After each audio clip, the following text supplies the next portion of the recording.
Hey guys, my name's Matt. I've been in the coin industry for a couple of years now and encountered a few different types of collectors, and I thought I'd make a video and just outline some of the typical ones that I encounter on a regular basis. The first type is the circulating coin collector. These people often get their start much in the same way that I think a lot of people in the industry get started with collecting, and that's just getting coins in circulation. So if you get a coin in your change and it looks a little different to what you're used to seeing, and you pop it away in a safe place, and for a lot of people that's where it ends. So you just put them aside, never to be seen again.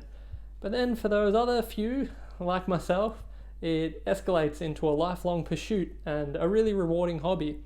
And there are certain people that want to put together complete collections of a particular denomination, and they'll put them all into an album and get them in a nice neat date order. But then pretty quickly you work out that there are some rarer, hard to find dates in circulation, which often land you in a coin shop where you'll be greeted by someone like me. And it's always really rewarding helping people round out their collections and get that last key date that they could never quite find. Another really popular area is crowns, or just crown sized coins. And while Australia only ever produced one crown, 2 different years, but just the one design, there are a really great selection of various world coins of that size that can be put together in a collection. And a lot of them are reasonably affordable too, and quite common. So that's another really great area to get into. Another type of collector is the thematic collector. And this is one that I can relate to quite well. It's actually how I got my start in stamp collecting. This was with the AAT stamps. These are the stamps that are issued under the Australian and Antarctic territories, which is a bit of a mouthful. The reason I found this appealing is two main reasons. One was that they're beautiful stamps. The colours are really nice, and any of the photography series they do are really beautiful. And the other was that it was a bit more manageable. So anytime you see the stamp bulletin, you'll get bombarded with the Australian issues, and you'll usually only ever find 1, maybe 2 issues for the AAT series. So it's a bit more manageable, and if you're looking to go retrospectively and get the older issues, that's a bit more affordable as well. So another really popular thematic area is anything war related, which is incredibly broad but really popular.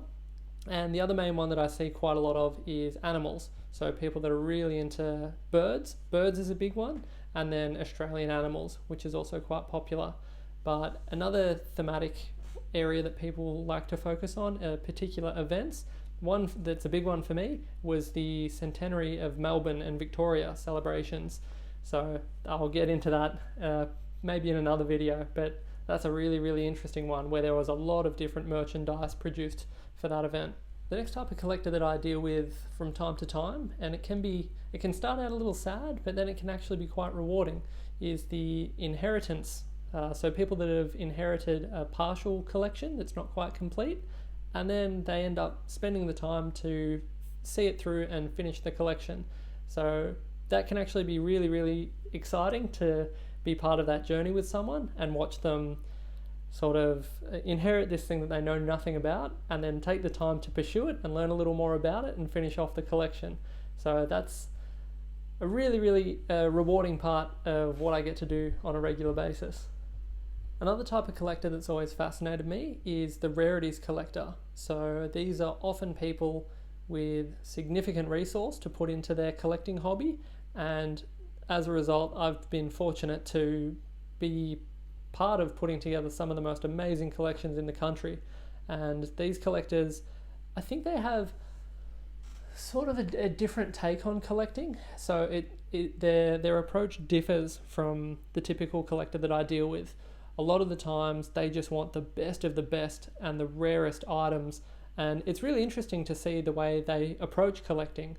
Often it's a matter of putting together a collection that no one else can even come close to in terms of rarity and quality, and they get a lot out of it, and I think that's great. But having said that, I think that there's still a lot to be said for understanding and appreciating how unique all collections are. So your own collection, whether it's worth $10 or 10 million, it's distinctly yours, and I think that it represents something that you're interested in, and if you were to say look through my collection, there's a story to be told on each of the coins as to how I came to own it and what I enjoy about it.